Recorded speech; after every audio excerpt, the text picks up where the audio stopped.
ਪਰਮ ਭੁਲਾਨੀਆ ਦੂਜੈ ਲੱਗਾ ਹੇਤ। ਭਾਦੋਂ ਦਾ ਮਹੀਨੇ ਦੀ ਆਰੰਭਤਾ ਹੋਈ ਹੈ। ਭਾਦੋਂ ਜਿਹੜਾ ਕਿ ਆਮ ਆਪਾਂ ਨੂੰ ਸ਼ਬਦ ਤੋਂ ਹੀ ਇਹ ਗੱਲ ਦਾ ਪਤਾ ਲੱਗਦਾ ਹੈ। ਭਾਦੋਏ ਦੋ ਭਾਅ ਨੇ, ਇਹਦੇ ਵਿੱਚ ਦੋ ਤਰ੍ਹਾਂ ਦਾ ਭਾਵ ਹੈ। ਭਾਵ ਕਿ ਮੌਸਮ ਇੱਕ ਸਾਰ ਨਹੀਂ ਰਹਿੰਦਾ। ਸਾਵਣ ਦੇ ਮਹੀਨੇ ਵਿੱਚ ਆਪਾਂ ਵੇਖੇ ਮੀਂਹ ਪਏ ਤੇ ਸਾਵਣ ਦੇ ਮਹੀਨੇ ਦੇ ਵਿੱਚ ਸਾਵਣ ਸਰਸੀ ਕਾਮਣੀ ਚਰਨ ਕਮਲ ਸਿਉ ਪਿਆਰ, ਮਨ ਸਰਸ ਗਿਆ, ਮਨ ਪਸੀਜ ਗਿਆ, ਚੰਗਾ ਮੌਸਮ ਸੀ।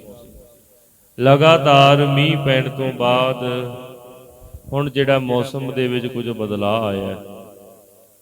ਹੁਣ ਕਦੀ ਮੀਂਹ ਪੈ ਜਾਵੇਗਾ ਤੇ ਕਦੀ ਧੁੱਪ, ਤੇ ਕਦੀ ਮੌਸਮ ਜਿਹੜਾ ਹੈ ਬਹੁਤ ਜ਼ਿਆਦਾ ਗੁੰਮ ਵਾਲਾ ਹੋ ਜਾਏਗਾ। ਮੀਂਹ ਪੈਣ ਤੋਂ ਬਾਅਦ ਜਿਹੜਾ ਆ ਧਰਤੀ ਦੇ ਵਿੱਚੋਂ ਸੇਕ ਪੈਦਾ ਹੋ ਜਾਏਗਾ। ਮੌਸਮ ਘੁੱਟਿਆ ਘੁੱਟਿਆ ਬੰਦਾ ਮਹਿਸੂਸ ਕਰਦਾ ਹੈ। ਤੇ ਦੂਸਰਾ, ਮੀਂਹ ਪੈਣ ਤੋਂ ਬਾਅਦ ਮੱਛਰ ਆਦਿਕ ਹੋਰ ਜੀ ਜੰਤ ਜਿਹੜੇ ਨੇ ਉਹ ਵੀ ਤੰਗ ਪਰੇਸ਼ਾਨ ਕਰਨਗੇ। ਸੋ ਇਸ ਮੌਸਮ ਦੇ ਵਿੱਚ ਕਦੀ ਕਦੀ ਤੇ ਫੇਰ ਸੁਹਾਵਣਾ ਹੋ ਜਾਏਗਾ, ਮੀਂਹ ਪੈ ਜਾਏਗਾ, ਬੜਾ ਸੋਹਣਾ ਹੋ ਜਾਏਗਾ। ਲੇਕਿਨ ਜਦੋਂ ਮੀਂਹ ਨਹੀਂ ਪਏਗਾ ਤੇ ਮੌਸਮ ਦੇ ਵਿੱਚ ਮਨੁੱਖ ਨੂੰ ਸਾਹ ਲੈਣਾ, ਉੱਠਣਾ ਬੈਠਣਾ ਬੜਾ ਔਖਾ ਮਹਿਸੂਸ ਹੁੰਦਾ। ਇਉਂ ਕਰਕੇ ਸਾਡੀ ਜ਼ਿੰਦਗੀ ਦੇ ਵਿੱਚ ਵੀ ਇਹ ਕੁਝ ਚੱਲਦਾ ਆ। ਸਾਡੀ ਜ਼ਿੰਦਗੀ ਵੀ ਜਿਹੜੀ ਹੈ ਉਹ ਵੀ ਇੱਕ ਸਾਰ ਨਹੀਂ ਰਹਿੰਦੀ। ਉਹ ਵੀ ਕਦੀ ਵੱਧ ਜਾਂਦੀ ਹੈ, ਕਦੀ ਘਟ ਜਾਂਦੀ ਹੈ। ਮਹਾਰਾਜ ਨੇ ਇੱਥੇ ਜਿਹੜਾ ਦੂਸਰਾ ਸ਼ਬਦ ਵਰਤਿਆ ਹੈ ਭਰਮ, ਪਹਿਲਾ ਹੈ ਭਾਦੋਏ, ਦੋ ਭਾਵ, ਤੇ ਦੂਜਾ ਸ਼ਬਦ ਹੈ ਭਰਮ।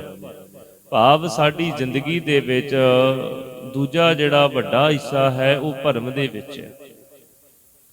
ਮਨੁੱਖ ਭਰਮ ਦੇ ਵਿੱਚ ਹੀ ਅਸੀਂ ਆਪਣੀ ਜ਼ਿੰਦਗੀ ਜੀ ਰਹੇ ਹਾਂ। ਇਸ ਸ਼ਬਦ ਦੇ ਵਿੱਚ ਅੱਗੇ ਜਾ ਕੇ ਸਤਿਗੁਰੂ ਮਹਾਰਾਜ ਦੱਸਣਗੇ ਕਿ ਭਰਮ ਕੀ ਹੈ, ਕਿਵੇਂ ਸਾਨੂੰ ਪੈ ਗਿਆ। ਭਰਮ ਦੇ ਵਿੱਚ ਮਨੁੱਖ ਨੂੰ ਇਉਂ ਲੱਗ ਰਿਹਾ ਵੀ ਸਾਰਾ ਕੁਝ ਮੇਰੇ ਕਰਕੇ ਹੀ ਹੋ ਰਿਹਾ ਹੈ, ਸ਼ਾਇਦ ਮੈਂ ਹੀ ਦੁਨੀਆ ਨੂੰ ਚਲਾ ਰਿਹਾ।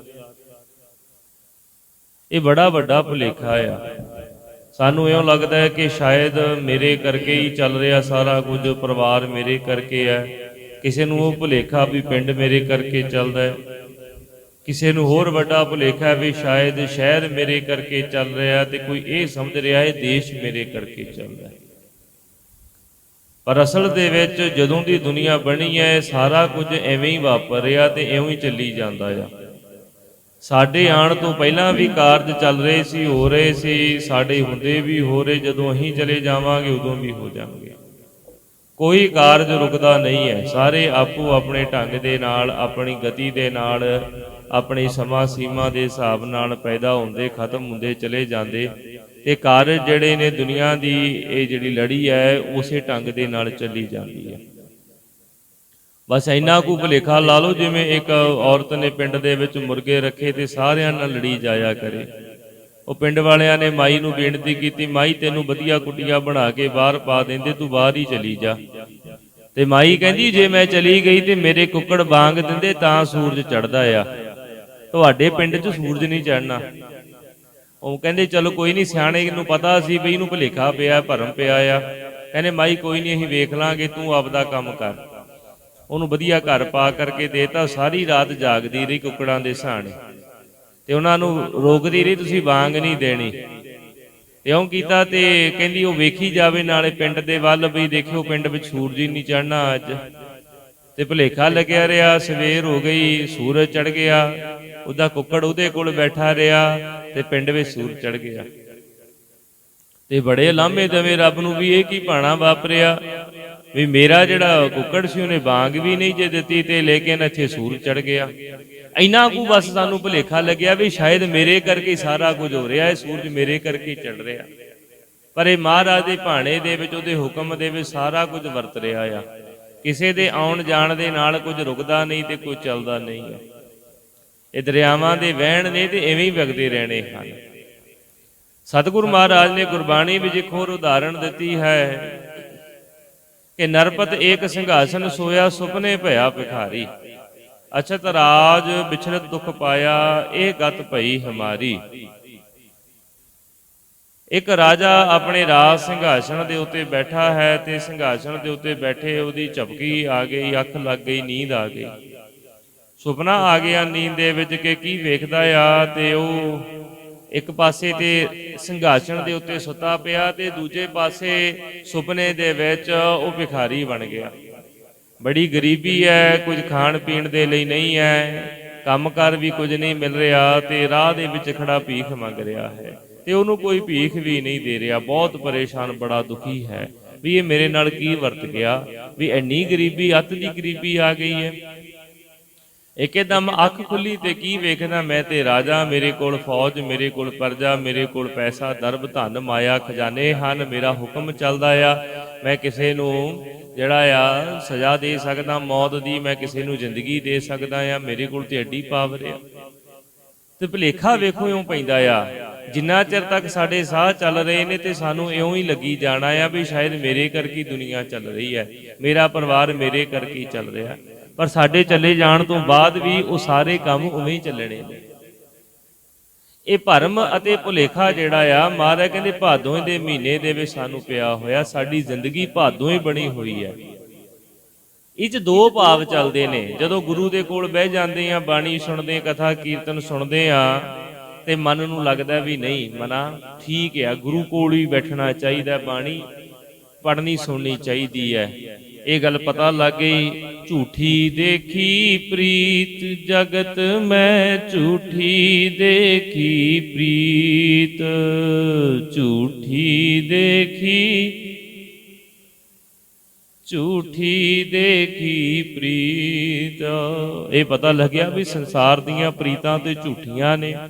ਆਪਣੇ ਹੀ ਸੁਖ ਸਿਉ ਸਭ ਲਾਗਿਓ, ਕਿਆ ਦਾਰਾ ਕਿਆ ਮੀਤ, ਕੀ ਘਰਵਾੜੀ, ਕੀ ਪੁੱਤਰ, ਕੀ ਦੋਸਤ, ਸਾਰੇ ਸੁੱਖ ਦੇ ਸਾਥੀ ਨੇ। ਦੁੱਖ ਦੇ ਵਿੱਚ ਕੋਈ ਆ ਕੇ ਬਹਿੰਦਾ ਨਹੀਂ, ਕੋਲ ਨਹੀਂ ਖਲੋਂਦਾ। ਸੁੱਖ ਦੇ ਵਿੱਚ ਸਾਰੇ ਹੀ ਆ ਕਰਕੇ ਖੜੇ ਹੋ ਜਾਂਦੇ ਹਨ। ਤੇ ਇਹ ਪਤਾ ਲੱਗ ਗਿਆ ਵੀ ਇਹ ਸੰਸਾਰ ਝੂਠਾ ਹੈ ਤੇ ਇਹਦੀਆਂ ਪ੍ਰੀਤਾਂ ਵੀ ਝੂਠੀਆਂ ਨੇ। ਇਹ ਚੰਗੀ ਗੱਲ, ਚੰਗਾ ਗੱਲ ਸਾਨੂੰ ਸਤਿਗੁਰੂ ਜੀ ਦੇ ਕੋਲੋਂ ਸਮਝ ਲੱਗੀ। ਤੇ ਫਿਰ ਪਤਾ ਲੱਗਿਆ ਕਿ ਮਹਾਰਾਜ ਨੇ ਸਾਨੂੰ ਕਿਹਾ ਆ ਕਿ ਗੋਬਿੰਦ ਮਿਲਣ ਕੀ ਇਹ ਤੇਰੀ ਬਰੀਆ, ਗੋਬਿੰਦ ਨੂੰ ਮਿਲਣ ਦਾ ਵੇਲਾ ਹੈ, ਸਮਾਂ ਹੈ, ਤੂੰ ਇਸ ਜੀਵਨ ਦਾ ਕੁਝ ਲਾਹਾ ਪ੍ਰਾਪਤ ਕਰ ਲੈ। ਤੇ ਇਹ ਗੱਲ ਤੇ ਆਪਾਂ ਗੁਰੂ ਘਰੋਂ ਸਿੱਖ ਕੇ ਗਏ, ਮਨ ਵਿੱਚ ਪੱਕਾ ਨਿਸ਼ਚਾ ਕਰ ਲਿਆ ਵੀ ਅੱਜ ਤੋਂ ਬਾਅਦ ਅੰਮ੍ਰਿਤ ਵੇਲੇ ਉੱਠਣਾ ਹੈ, ਬਾਣੀ ਪੜ੍ਹਨੀ ਹੈ, ਤੇ ਤਾਂ ਹੀ ਆਪਾਂ ਕਿਸੇ ਢੰਗ ਦੇ ਨਾਲ ਗੁਰੂ ਦੇ ਲੇਖੇ ਇਹ ਜ਼ਿੰਦਗੀ ਲਾ ਸਕਦੇ ਹਾਂ। ਜਿਵੇਂ ਹੀ ਫਿਰ ਦਿਨ ਦਾ ਢੁਕਾ ਹੁੰਦਾ ਗਿਆ, ਕੰਮਾਂ ਕਾਰਾਂ ਤੇ ਗਏ ਤੇ ਲਾਲਚ ਦੇ ਵਿੱਚ ਪੈ ਗਿਆ, ਤੇ ਫਿਰ ਹੁਣ ਦੂਜਾ ਭਾਅ ਸ਼ੁਰੂ ਹੋ ਗਿਆ। ਭਾਦੋਂ ਇਹ ਨਾ ਦੋ ਭਾਅ ਚੱਲਦੇ ਨੇ, ਦੋ ਮੌਸਮ ਵਿਪਰੀਤ ਨੇ ਆਪਸ ਵਿੱਚ, ਇੱਕ ਦੂਜੇ ਤੋਂ ਉਲਟ। ਤੇ ਇੱਥੇ ਬੈਠ ਕਰਕੇ ਤੇ ਆਪਾਂ ਨਿਸ਼ਚਾ ਕੀਤਾ ਸੀ ਕਿ ਸੰਸਾਰ ਝੂਠਾ ਹੈ, ਸੰਸਾਰ ਮਿਥਿਆ ਹੈ, ਮਿਥਿਆ ਤਨ ਧਨ ਕੁਟੰਬ ਸੁਵਾਇਆ, ਮਿਥਿਆ ਹਉ ਮੈਂ ਮਮਤਾ ਮਾਇਆ, ਮਿਥਿਆ ਕਾਮ ਕ੍ਰੋਧ ਵਿਕਰਾਲ। ਇਹ ਗੱਲ ਸਮਝ ਲਈ ਸੀ ਵੀ ਸਾਰਾ ਕੁਝ ਮਿਥਿਆ। ਲੇਕਿਨ ਜਿਵੇਂ ਹੀ ਸੰਸਾਰ ਦੇ ਵਿੱਚ ਗਏ, ਕੰਮਾਂ ਕਾਰਾਂ ਦੇ ਵਿੱਚ ਗਏ, ਦੁਕਾਨਦਾਰੀ ਤੇ ਗਏ, ਨੌਕਰੀ ਤੇ ਗਏ, ਵਪਾਰ ਤੇ ਗਏ, ਖੇਤੀ ਤੇ ਗਏ, ਤੇ ਸਾਨੂੰ ਲੱਗਦਾ ਸਾਰਾ ਕੁਝ ਪੈਸਾ ਹੀ ਹੈ ਬਸ, ਤੇ ਪੈਸੇ ਹੀ ਕਰਕੇ ਸਾਰਾ ਕੁਝ ਆ, ਕੰਮ ਕਰ ਕਰਕੇ ਸਾਰਾ ਕੁਝ ਆ। ਤੇ ਆਪਾਂ ਸਾਰਾ ਜਿਹੜਾ ਜ਼ੋਰ ਸੀ ਫਿਰ ਕੰਮ ਵਾਲੇ ਪਾਸੇ ਲਾ ਦਿੱਤਾ। ਸਾਰੀ ਜਿੰਨੀ ਸਾਡੀ એનર્ਜੀ ਸੀ, ਸਾਡੀ ਜਿੰਨੀ ਊਰਜਾ ਸੀ, ਉਹ ਸਾਰੀ ਆਪਾਂ ਪੈਸੇ ਇਕੱਠੇ ਕਰਨ ਦੇ ਲਈ ਹੀ ਲਾ ਰੱਖੀ ਹੈ। ਕਬਹੂ ਜੀੜਾ ਊਬ ਚੜਤ ਹੈ, ਕਬਹੂ ਜਾਏ ਪਿਆਲੇ। ਕਦੀ ਕਦੀ ਮਨ ਬੜਾ ਉੱਚੀਆਂ ਉਡਾਰੀਆਂ ਮਾਰਦਾ ਆ ਵੀ ਆਪਾਂ ਹੁਣ ਚੌਂਕੜਾ ਲਾ ਕੇ ਵਾਹਿਗੁਰੂ ਵਾਹਿਗੁਰੂ ਜਪਿਆ ਕਰਾਂਗੇ, ਤੇ ਕਦੀ ਕਦੀ ਜਮਾਂ ਹੀ ਪਤਾਲ ਦੇ ਵਿੱਚ ਹੇਠਾਂ ਹੀ ਗਿਰ ਜਾਂਦਾ, ਸਾਰਾ ਕੁਝ ਹੀ ਤਿਆਗ ਦਿੰਦਾ ਆ, ਉਹ ਜਪਜੀ ਸਾਹਿਬ ਵੀ ਤਿਆਗ ਦਿੰਦਾ ਆ। ਇਹ ਸੁਭਾਅ ਹੈ। ਤੇ ਇਹ ਪਿਆ ਕਾਹਦੇ ਕਰਕੇ ਹੈ? ਇਹ ਭਰਮ ਦੇ ਕਰਕੇ ਪਿਆ ਹੈ। ਭਰਮ ਦੇ ਵਿੱਚ ਭੁੱਲੇ ਹਾਂ, ਭਰਮ ਦੇ ਵਿੱਚ ਭਟਕੇ ਹੋਏ ਹਾਂ। ਤੇ ਸਤਿਗੁਰ ਸਾਹਿਬ ਸੱਚੇ ਪਾਤਸ਼ਾਹ ਜੀ ਦੇ ਪਾਸ ਆਪਾਂ ਆ ਕਰਕੇ ਬੇਨਤੀ ਇਉਂ ਕਰਨੀ ਹੈ ਕਿ ਮਹਾਰਾਜ ਜੀ ਕਿਰਪਾ ਕਰਕੇ ਇਹ ਭਰਮ ਦਾ ਭਾਂਡਾ ਫੁੱਟ ਜਾਵੇ। ਭਰਮ ਦੇ ਜੰਜਾਲ, ਭਰਮ ਦੇ ਬੰਧਨ ਟੁੱਟ ਜਾਣ। ਜਦੋਂ ਭਰਮ ਦੇ ਬੰਧਨ ਟੁੱਟ ਗਏ, ਭਰਮ ਦਾ ਜਾਲ ਟੁੱਟ ਗਿਆ, ਪਤਾ ਲੱਗ ਗਿਆ ਕਿ ਮੈਂ ਕੁਝ ਵੀ ਨਹੀਂ ਆ, ਜੋ ਕੁਝ ਹੈ ਸੋ ਵਾਹਿਗੁਰੂ ਦਾ ਹੀ ਹੈ, ਤੇ ਉਸ ਵੇਲੇ ਮਨੁੱਖ ਸੱਚਮੁੱਚ ਫਿਰ ਗੁਰੂ ਦੇ ਵਾਲੇ ਪਾਸੇ ਚੱਲ ਪਵੇਗਾ। ਤੇ ਇਹ ਕਿਰਪਾ ਸਤਿਗੁਰੂ ਸਾਹਿਬ ਮਹਾਰਾਜ ਬਖਸ਼ਿਸ਼ ਕਰਨਗੇ। ਤੇ ਸਤਿਗੁਰੂ ਜੀ ਧੰਨ ਗੁਰੂ ਅਰਜਨ ਦੇਵ ਮਹਾਰਾਜ ਅੱਜ ਦੇ ਪਾਵਨ ਪਵਿੱਤਰ ਉਪਦੇਸ਼ ਦੇ ਵਿੱਚ ਇਉਂ ਬਖਸ਼ਿਸ਼ ਕਰ ਰਹੇ ਹਨ। ਪਾਦੋਏ ਭਰਮ ਭੁਲਾਣੀਆਂ, ਭਰਮ ਦੇ ਵਿੱਚ ਭੁੱਲੇ ਆ, ਹੋਇਆ ਕੀ ਆ, ਦੂਜਾ ਲੱਗਾ ਹੇਤ, ਦੂਜੇ ਦੇ ਨਾਲ ਚਿੱਤ ਲਾ ਲਿਆ ਹੈ। ਦੂਜੇ ਦੇ ਨਾਲ ਮਨੁੱਖ ਨੇ ਇੰਨਾ ਚਿੱਤ ਲਾ ਲਿਆ। ਤੇ ਸਤਿਗੁਰੂ ਜੀ ਨੇ ਜਿਵੇਂ ਲਿਖਿਆ ਹੈ ਨਾ, ਆਸਾ ਜੀ ਕੀ ਬਾਤ ਤੁਸੀਂ ਪੜ੍ਹਦੇ ਹੋ ਕਿ ਖਸਮ ਛੋੜ ਦੂਜਾ ਲੱਗੇ ਡੁੱਬੇ ਸੇ ਬਣ ਜਾ ਰਿਹਾ। ਜਿਹੜੇ ਵਾਹਿਗੁਰੂ ਨੂੰ ਆਪਣੇ ਖਸਮ ਨੂੰ ਛੱਡ ਕੇ ਦੂਜੇ ਨਾਲ ਲੱਗ ਜਾਂਦੇ ਤੇ ਡੁੱਬ ਜਾਣਗੇ। ਤੇ ਆਪਾਂ ਚਿੱਤ ਦੂਜੇ ਨਾਲ ਹੀ ਲਾਇਆ ਹੋਇਆ, ਲਾਇਆ ਕਿਉਂ ਹੈ? ਭਰਮ ਕਰਕੇ। ਭਾਦੋਏ ਭਰਮ ਭੁਲਾਣੀਆਂ, ਦੂਜਾ ਲੱਗਾ ਹੇਤ। ਹਰ ਇੱਕ ਦੂਜੀ ਚੀਜ਼ ਨਾਲ ਸਾਡਾ ਚਿੱਤ ਆ। ਤੇ ਦੂਜੀ ਚੀਜ਼ ਦਾ ਭਾਵ ਕੀ ਹੈ? ਇੱਕ ਖਸਮ ਆ ਤੇ ਉਸ ਤੋਂ ਬਾਅਦ ਜਿੰਨਾ ਕੁਝ ਆ ਉਹ ਦੂਜਾ ਹੀ ਹੈ। ਇਸ ਜਗ ਮੈਂ ਪੁਰਖ ਏਕ ਹੈ, ਹੋਰ ਸਗਲੀ ਨਾਰ ਸਵਾਈ। ਜਾਂ ਇਸ ਨੂੰ ਇਉਂ ਸਮਝ ਲਓ ਕਿ ਇੱਕ ਕਰਤਾ ਹੈ ਤੇ ਦੂਜੀ ਕ੍ਰਿਤ ਹੈ। ਅਸੀਂ ਕਰਤੇ ਨੂੰ ਛੱਡ ਕੇ, ਇੱਕ ਨੂੰ ਛੱਡ ਕੇ ਕ੍ਰਿਤ ਦੇ ਨਾਲ ਚਿੱਤ ਲਾਇਆ ਹੋਇਆ ਹੈ। ਉਹ ਦਾਤਾ ਜਿਹੜਾ ਕੁਦਰਤ ਬਣਾਉਣ ਵਾਲਾ ਹੈ, ਜੋ ਸੰਸਾਰ ਨੂੰ ਚਲਾਉਣ ਵਾਲਾ ਹੈ, ਉਹਨੂੰ ਛੱਡ ਕਰਕੇ ਉਹਦੀ ਕੁਦਰਤ ਦੇ ਨਾਲ ਹੀ ਸੰਬੰਧ ਜੋੜ ਲਏ ਆਪਾਂ। ਉਹਦੀ ਕ੍ਰਿਤ ਨੂੰ ਵੇਖ ਲਿਆ, ਸੰਸਾਰ ਦੀ ਮਾਇਆ ਨੂੰ ਹੀ ਸੱਚ ਕਰਕੇ ਜਾਣ ਲਿਆ ਹੈ। ਤੇ ਮਹਾਰਾਜ ਕਹਿੰਦੇ ਇਹ ਭਰਮ ਕਰਕੇ ਹੈ। ਲਖ ਸਿਗਾਰ ਬਨਾਇਆ, ਕਾਰਜ ਨਾਹੀ ਕੇਤ। ਲੱਖਾਂ ਤਰ੍ਹਾਂ ਦੇ ਸ਼ਿੰਗਾਰ ਮਨੁੱਖ ਕਰ ਲਵੇ, ਲੇਕਿਨ ਕਿਸੇ ਵੀ ਚੀਜ਼ ਦੇ ਨਾਲ ਸਾਡਾ ਜਿਹੜਾ ਅਸਲ ਮਨੋਰਥ ਹੈ ਜ਼ਿੰਦਗੀ ਦਾ, ਗੋਬਿੰਦ ਮਿਲਣ ਕੀ ਇਹ ਤੇਰੀ ਬਰੀਆ, ਇਹ ਨਹੀਂ ਹੋਣਾ, ਇਹਦੀ ਪ੍ਰਾਪਤੀ ਨਹੀਂ ਹੋਣੀ ਹੈ। ਤੇ ਸ਼ਿੰਗਾਰ ਜਦੋਂ ਆਪਾਂ ਧਾਰਮਿਕ ਦੁਨੀਆ ਦੀ ਗੱਲ ਕਰਦੇ ਹਾਂ ਤੇ ਇਹਦੇ ਵਿੱਚ ਸ਼ਿੰਗਾਰ ਵੱਖਰੇ ਨੇ। ਇੱਕ ਤੇ ਸ਼ਿੰਗਾਰ ਆ ਕਿ ਸਾਡਾ ਗੁਰੂ ਕੋਲ ਜਾਣਾ, ਸੰਗਰਾਂਦ ਦਾ ਮਹੀਨਾ ਆ, ਸੰਗਰਾਂਦ ਚੜੀ ਹੈ, ਨਵਾਂ ਮਹੀਨਾ ਚੜਿਆ ਤੇ ਆਪਾਂ ਚਲੋ ਸਤਿਗੁਰੂ ਦੀ ਹਜ਼ੂਰੀ ਵਿੱਚ ਜਾ ਕੇ ਬੈਠੀਏ। ਤੇ ਫਿਰ ਸਾਡਾ ਧਾਰਮਿਕ ਦੁਨੀਆ ਦਾ ਸ਼ਿੰਗਾਰ ਆ ਕਿ ਚਲੋ ਤੀਰਥ ਯਾਤਰਾ ਕਰੀਏ, ਕਿਤੇ ਜਾ ਕਰਕੇ ਤੀਰਥ ਤੇ ਇਸ਼ਨਾਨ ਪਾਣੀ ਕਰ ਲਈਏ, ਤੇ ਜਾ ਕਰਕੇ ਕਿਸੇ ਸਤ ਸੰਗਤ ਵਿੱਚ ਬੈਠ ਜਾਈਏ। ਇਹ ਧਾਰਮਿਕ ਦੁਨੀਆ ਦੇ ਸ਼ਿੰਗਾਰ ਨੇ। ਜਿਵੇਂ ਸ਼ਿੰਗਾਰ ਕਰਕੇ ਮਨੁੱਖ ਆਪਣੇ ਆਪ ਨੂੰ ਸੋਹਣਾ ਮਹਿਸੂਸ ਕਰਦਾ ਹੈ, ਦੁਨੀਆ ਦੀ ਅੱਖਾਂ ਦੇ ਵਿੱਚ ਜਚਣਾ ਚਾਹੁੰਦਾ ਆ। ਤੇ ਇਹ ਜਿਹੜੇ ਧਾਰਮਿਕ ਸੰਸਾਰ ਦੇ ਸ਼ਿੰਗਾਰ ਨਾ, ਇਹਨਾਂ ਦੇ ਰਾਹੀਂ ਅਸੀਂ ਆਪਣੇ ਪਿਆਰੇ ਵਾਹਿਗੁਰੂ ਪਤੀ ਦੇ ਨਜ਼ਰਾਂ ਦੇ ਵਿੱਚ ਉੱਚੇ ਉੱਠਣਾ ਚਾਹੁੰਦੇ ਹਾਂ, ਉਹਨੂੰ ਸੋਹਣੇ ਲੱਗਣਾ ਚਾਹੁੰਦੇ ਹਾਂ ਕਿ ਉਹ ਸ਼ਿੰਗਾਰ ਮਿਲਣ ਕਹਿਤਾ ਹੈ। ਆਪਾਂ ਸ਼ਿੰਗਾਰ ਕਰਨੇ ਆ, ਕਥਾ ਕੀਰਤਨ ਸਰਵਣ ਕਰਨਾ ਹੈ, ਸੰਗਰਾਂਦ ਤੇ ਗੁਰੂ ਕੋਲ ਆਏ, ਰੋਜ਼ਾਨਾ ਸਤਿਗੁਰਾਂ ਦੇ ਕੋਲ ਹਾਜ਼ਰੀ ਭਰੀ।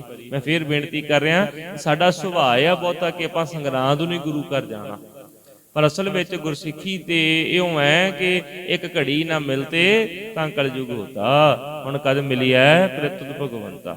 ਇੱਕ ਘੜੀ ਵੀ ਉਹ ਪਿਆਰੇ ਦੇ ਨਾਲੋਂ ਵਿਛੋੜਾ ਨਹੀਂ ਹੈ। ਲੇਕਿਨ ਸਾਡੇ ਜੀਣ ਦੇ ਵਿੱਚ, ਸਾਡੇ ਸੁਭਾਅ ਦੇ ਵਿੱਚ ਇਹ ਗੱਲਾਂ ਪੱਕੀਆਂ ਹੋਈਆਂ ਨੇ। ਤੇ ਕਈਆਂ ਨੂੰ ਇਉਂ ਲੱਗਦਾ ਵੀ ਸਿਰਫ ਸੰਗਰਾਂਦ ਨੂੰ ਹੀ ਗੁਰੂ ਘਰ ਖੁੱਲਦਾ ਤੇ ਬਾਕੀ ਦਿਨ ਬੰਦ ਹੀ ਰਹਿੰਦਾ ਆ, ਕਿਉਂ ਕਦੀ ਲੰਘਣਾ ਹੀ ਨਹੀਂ ਬੂਹੇ ਥਾਣੀ, ਵੇਖਣਾ ਹੀ ਨਹੀਂ ਕਦੀ ਅੰਦਰ ਆ ਕਰਕੇ। ਤੇ ਇਹ ਸਤਿਗੁਰੂ ਮਹਾਰਾਜ ਦੀ ਨਿਗਾਹ ਦੇ ਵਿੱਚ ਆਪਾਂ ਉੱਚੀ ਉੱਠਣ ਦੇ ਲਈ ਗੁਰੂ ਨੂੰ ਅਸੀਂ ਚੰਗੇ ਲੱਗੀਏ। ਸਤਿਗੁਰੂ ਸਾਹਿਬ ਮਹਾਰਾਜ ਸਾਡੇ ਵੱਲ ਤੱਕਣ, ਸਾਡੇ ਵੱਲ ਵੇਖਣ, ਗੁਰੂ ਦੀ ਨਿਗਾਹ ਸਾਡੇ ਵੱਲ ਹੋਵੇ, ਤੇ ਇਸ ਲਈ ਆਪਾਂ ਸਾਰੇ ਸ਼ਿੰਗਾਰ ਕਰ ਰਹੇ ਹਾਂ। ਲੇਕਿਨ ਜੇ ਇਹ ਸ਼ਿੰਗਾਰ ਕਰਦੇ ਹੋਏ ਖਸਮ ਨੂੰ ਯਾਦ ਨਾ ਰੱਖਿਆ, ਜਿਹਦੇ ਕਰਕੇ ਤਿਆਰ ਹੋਏ ਆ, ਜਿਹਦੇ ਕਰਕੇ ਸ਼ਿੰਗਾਰ ਹੋਏ ਕੀਤਾ, ਫਿਰ ਉਹ ਸ਼ਿੰਗਾਰ ਦਾ, ਉਸ ਤਿਆਰੀ ਦਾ ਕੀ ਫਾਇਦਾ? ਇਹ ਤਿਆਰੀ ਤੇ ਇਹ ਸ਼ਿੰਗਾਰ ਜਿਹੜਾ ਹੈ, ਇਹ ਤੇ ਤਾਂ ਕਰਕੇ ਕੀਤਾ ਵੀ ਆਪਣੇ ਖਸਮ ਨੂੰ ਚੰਗੇ ਲੱਗੀਏ। ਹੁਣ ਆਪਾਂ ਪਹਿਲਾਂ ਆਪਣੇ ਖਸਮ ਨੂੰ ਪੁੱਛੀਏ, ਉਸ ਨੂੰ ਕੀ ਭਾਉਂਦਾ ਹੈ, ਉਹਨੂੰ ਕੀ ਚੰਗਾ ਲੱਗਦਾ ਹੈ। ਇਸਤਰੀ ਦਾ ਇੱਕ ਸੁਭਾਅ ਹੁੰਦਾ ਆ ਵੀ ਜਿਹੜਾ ਰੰਗ ਉਹਦੇ ਘਰ ਵਾਲੇ ਨੂੰ ਚੰਗਾ ਲੱਗੇ, ਉਹ ਕਹਿੰਦੀ ਮੈਂ ਉਹ ਰੰਗ ਪਹਿਨਾਂਗੀ। ਜਿਹੜਾ ਗਹਿਣਾ ਉਹਨੂੰ ਚੰਗਾ ਲੱਗੇ ਤੇ ਕਹਿੰਦੀ ਵੀ ਚਲੋ ਇਹ ਪਹਿਨ ਲੈਂਦੀ, ਉਹਦੀ ਖੁਸ਼ੀ ਚਾਹੀਦੀ ਹੈ। ਤੇ ਇਉਂ ਕਰਕੇ ਆਪਾਂ ਸਾਰੇ ਸਤਿਗੁਰੂ ਮਹਾਰਾਜ ਸੱਚੇ ਪਾਤਸ਼ਾਹ ਦੇ ਚਰਨਾਂ 'ਚ ਅਰਦਾਸ ਕਰਦੇ ਹਾਂ। ਇਸ ਜਗ ਮੈਂ ਪੁਰਖ ਏਕ ਹੈ, ਔਰ ਸਗਲੀ ਨਾਰ ਸਬਾਈ। ਸਾਰੀ ਦੁਨੀਆ ਜਿਹੜੀ ਹੈ ਜੀਵ ਰੂਪ ਇਸਤਰੀ ਹੈ, ਤੇ ਇੱਕ ਵਾਹਿਗੁਰੂ ਜੀ ਜਿਹੜੇ ਅਕਾਲ ਪੁਰਖ ਸਾਰਿਆਂ ਦੇ ਖਸਮ ਨੇ। ਤੇ ਆਪਾਂ ਸਤਿਗੁਰੂ ਨੂੰ ਮਿਲਣ ਦੇ ਲਈ ਇਹ ਸ਼ਿੰਗਾਰ ਕਰ ਰਹੇ ਹਾਂ। ਗੁਰੂ ਦੀ ਹਜ਼ੂਰੀ ਵਿੱਚ ਬੈਠਣਾ, ਅੰਮ੍ਰਿਤ ਵੇਲੇ ਉੱਠਣਾ, ਗੁਰਬਾਣੀ ਪੜ੍ਹਨੀ, ਨਿਤਨੇਮ ਕਰਨਾ, ਕਥਾ ਕੀਰਤਨ ਸਰਵਣ ਕਰਨਾ, ਵਾਹਿਗੁਰੂ ਵਾਹਿਗੁਰੂ ਵਾਹਿਗੁਰੂ ਸ਼ਬਦ ਦਾ ਅਭਿਆਸ ਕਰਨਾ, ਗੁਰ ਮੰਤਰ ਦਾ ਅਭਿਆਸ ਕਰਨਾ, ਗੁਰ ਸ਼ਬਦ ਦਾ ਅਭਿਆਸ ਕਰਨਾ। ਸਾਰਾ ਕਰਨਾ ਆ ਗੁਰੂ ਨੂੰ ਖੁਸ਼ ਕਰਨ ਦੇ ਲਈ, ਉਹ ਵਾਹਿਗੁਰੂ ਨੂੰ ਪਾਉਣ ਦੇ ਲਈ, ਉਸ ਖਸਮ ਦੇ ਦਰਬਾਰ ਤੱਕ ਅਪੜਨ ਦੇ ਲਈ, ਪਹੁੰਚਣ ਦੇ ਲਈ। ਤੇ ਇਸ ਕਰਕੇ ਮਹਾਰਾਜ ਸਾਹਿਬ ਜੀ ਬਖਸ਼ ਕਰ ਰਹੇ ਨੇ। ਲੇਕਿਨ ਜੇ ਇਹ ਕਾਰਜ ਕਰਦੇ ਹੋਏ ਸਾਡੀ ਮਨਸ਼ਾ ਸੁਧ ਨਹੀਂ ਹੈ, ਜੇ ਸਾਡਾ ਮਨ ਉਹਦੇ ਵਿੱਚ ਨਹੀਂ ਪਰਚਿਆ, ਸਿਰਫ ਦੇਹੀ ਦਾ ਸ਼ਿੰਗਾਰ ਹੈ, ਅੰਦਰ ਮਨ ਦੇ ਵਿੱਚ ਕਿਸੇ ਹੋਰ ਦੇ ਲਈ ਤਾਂ ਗਿਆ, ਕਾਰਜ ਨਾਹੀ ਕੀਤ, ਇਹਨੇ ਸਾਡਾ ਕਾਰਜ ਨਹੀਂ ਸਵਾਰਨਾ।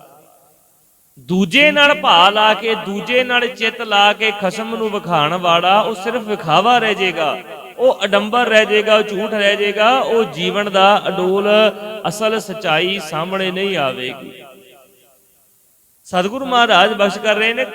ਇਹ ਜਿਹੜਾ ਸ਼ਿੰਗਾਰ ਜਿੰਨੇ ਮਰਜ਼ੀ ਕਰ ਲਓ, ਜਿੰਨਾ ਮਰਜ਼ੀ ਆਪਾਂ ਵਿਖਾਵਾ ਕਰ ਲਈਏ, ਜੇ ਉਹਦੇ ਵਿੱਚ ਸਾਡੀ ਮਨਸ਼ਾ ਨਹੀਂ ਸੁੱਧ, ਜੇ ਸਾਡਾ ਅੰਦਰਲਾ ਪਾਸਾ ਨਹੀਂ ਨਿਰਮਲ ਹੈ, ਤੇ ਮਹਾਰਾਜ ਸਾਹਿਬ ਕਹਿੰਦੇ ਇਹਦੇ ਦੁਆਰਾ ਸਾਡਾ ਇਹ ਕਾਰਜ ਕੀ ਹੈ? ਗੋਬਿੰਦ ਮਿਲਣ ਕੀ ਇਹ ਤੇਰੀ ਬਰੀਆ। ਉਹ ਵਾਹਿਗੁਰੂ ਮਿਲਣ ਦਾ ਕਾਰਜ ਲੈ ਕੇ ਹੀ ਅਸੀਂ ਸੰਸਾਰ ਤੇ ਆਏ ਆ, ਤੇ ਇਹ ਨਹੀਂ ਸਵਰ ਸਕਦਾ। ਜਿਤ ਦਿਨ ਦੇਹ ਬਿਨਸਸੀ, ਤਿਤ ਵੇਲੇ ਕੈਸਨ ਪ੍ਰੇਤ। ਤੇ ਹੁਣ ਇਸ ਤੋਂ ਅੱਗੇ ਸਤਿਗੁਰੂ ਮਹਾਰਾਜ ਗੁਰੂ ਅਰਜਨ ਦੇਵ ਪਾਤਸ਼ਾਹ ਸਾਡੇ ਭਰਮ ਦੇ ਭਾਂਡੇ ਨੂੰ ਤੋੜਨ ਦਾ ਯਤਨ ਕਰ ਰਹੇ ਨੇ। ਸ਼ਬਦ ਦੀ ਚੋਟ ਦੇ ਰਾਹੀਂ ਮਹਾਰਾਜ ਸਾਡੇ ਮਨ ਨੂੰ ਸਮਝਾਉਣ ਦਾ ਯਤਨ ਕਰ ਰਹੇ ਕਿ ਮਨੁੱਖ ਨੂੰ ਕਿਸੇ ਨਾ ਕਿਸੇ ਢੰਗ ਦੇ ਨਾਲ ਭਰਮ ਭੁਲੇਖੇ ਵਿੱਚੋਂ ਕੱਢਿਆ ਜਾਵੇ। ਜਿਵੇਂ ਆਪਾਂ ਆਪਣੇ ਬੱਚਿਆਂ ਨੂੰ ਸਮਝਾਉਂਦੇ ਹਾਂ ਵੀ ਆਹ ਗੱਲ ਤੁਹਾਡੇ ਲਈ ਚੰਗੀ ਹੈ ਪੁੱਤਰ ਜੀ, ਇਹ ਮਾੜੀ ਹੈ, ਜੇ ਇਹ ਕਰੋਗੇ ਤੇ ਤੁਹਾਡਾ ਇਹ ਨੁਕਸਾਨ ਹੋ ਜਾਏਗਾ। ਅਸੀਂ ਜ਼ਿੰਦਗੀ ਦਾ ਤਜਰਬਾ ਕੀਤਾ ਆ, ਜ਼ਿੰਦਗੀ ਦੇ ਤਜਰਬੇ ਦੇ ਵਿੱਚੋਂ ਕੁਝ ਗੱਲਾਂ ਸਿੱਖੀਆਂ ਨੇ, ਤੇ ਉਹ ਸਿੱਖੀਆਂ ਗੱਲਾਂ ਅਸੀਂ ਆਪਣੇ ਛੋਟਿਆਂ ਨਿੱਕਿਆਂ ਦੇ ਨਾਲ ਸਾਂਝੀਆਂ ਕਰਦੇ ਹਾਂ, ਤਾਂ ਕਰਕੇ ਉਹ ਸਾਡੇ ਐਕਸਪੀਰੀਅੰਸ ਦੇ ਵਿੱਚੋਂ ਕੁਝ ਗੱਲਾਂ ਸਿੱਖ ਲੈਣ। ਜਿਹੜੇ ਘਾਟੇ ਤੇ ਜਿਹੜੀਆਂ ਚੋਟਾਂ ਅਸੀਂ ਸਹੀਆਂ ਨੇ ਉਹ ਨਾ ਸਹਿਣ। ਤੇ ਇਹ ਸਤਿਗੁਰੂ ਮਹਾਰਾਜ ਸਾਨੂੰ ਗਿਆਨ ਬਖਸ਼ ਕਰਦੇ ਨੇ। ਮਹਾਰਾਜ ਸਾਹਿਬ ਸੱਚੇ ਪਾਤਸ਼ਾਹ ਦੱਸ ਰਹੇ ਵੀ ਜਿਤ ਦਿਨ ਦੇਹ ਬਿਨਸਸੀ, ਤਿਤ ਵੇਲੇ ਕੈਸਨ ਪ੍ਰੇਤ।